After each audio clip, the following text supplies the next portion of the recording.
I have to ask if there was another fantasy character type that you could introduce to the show, who would Ooh. you like to see? So like a lesbian Sasquatch to kind of come in. We are in the PNW, aren't we, in Spokane? So is that the PNW Spokane? Where is Spokane? No, that's Ohio, isn't it?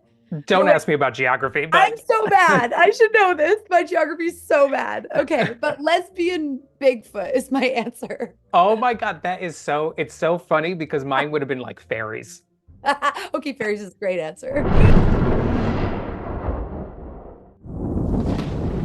It's David with Extra Access TV, and I am sitting with Em Haine, who stars in Reginald the Vampire as Sarah. Em, I'm so excited to talk to you today because I am obsessed with this show. Oh, David, I'm so happy. It's so nice to talk to you. It is Pride Month, so first off, happy Pride. Happy Pride.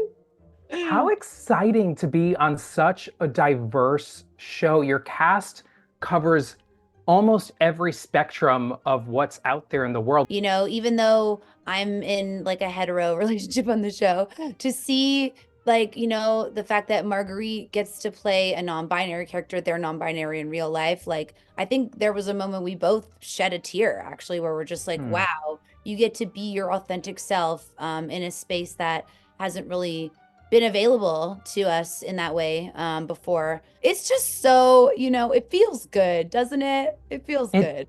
it feels really good. Like my little queer self, like that young gay kid who didn't know or have enough representation out in television would have died to have a show like this. Absolutely. I totally feel that. Yeah. So I'm proud. I'm proud of that. When we enter season two, Sarah has had it with all the fantasy and the magic, but now she's kind of like ready to jump into the fight. Are you excited to be like getting in with the gang? Oh, I am part of the Scooby Gang this season. I'm so happy about it. I wield a whole sword. I'm like showing up with like no magic or supernatural powers at all and just being like, try me. Like, try me and my friends. Try it.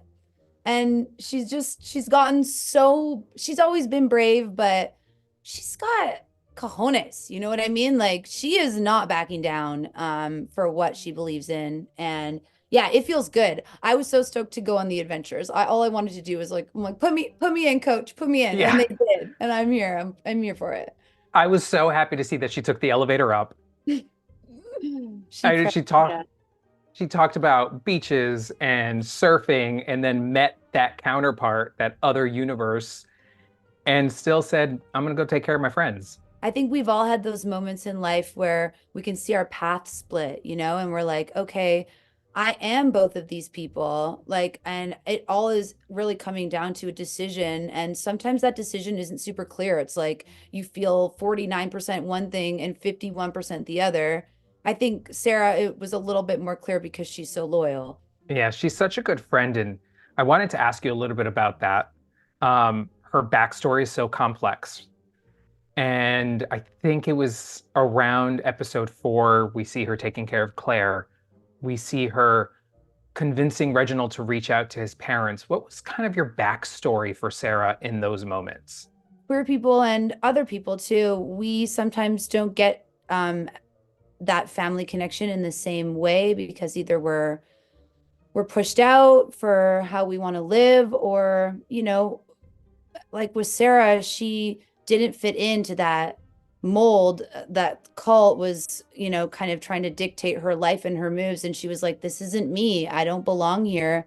So to find this group of people in Akron and at the Slushy Shack, and they are her chosen family. I think I feel tied to the show because of this idea of chosen family as a queer person.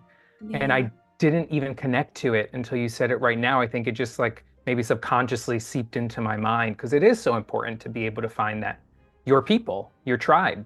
It feels like we are friends on the show, and that's what I love about doing this show is like I get to go to work with people who I respect, who I admire, and we're just having such a good time, and I just hope that we can like keep it going. I've watched in season 1 and I've loved it, but I love it even more in season 2 because it's really become an ensemble piece.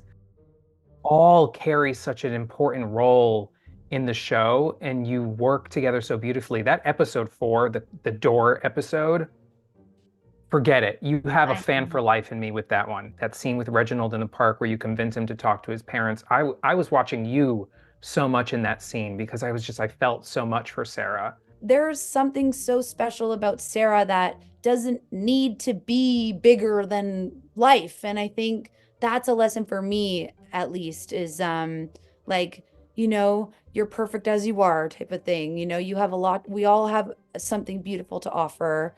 Just as an actor personally, I've definitely felt like FOMO of everyone having these superpowers, and I'm just like working at the slushy shack in my part-time job or my full-time job. And I'm like, why can't I do some crazy magic or what? You know what I mean? Yeah, I mean, the fantasy formula always has that one or two characters that don't have the magic, but they are so pivotal to moving the storyline forward, and that's you. Uh, Oh, thanks. Thank you so much for all of your artistry and for putting on an incredible performance every episode. I'm a huge fan. I'm going to continue to watch, and I wish you all the best of luck. Oh, David, you're so kind. Thank you so much. This was such a pleasure to talk to you.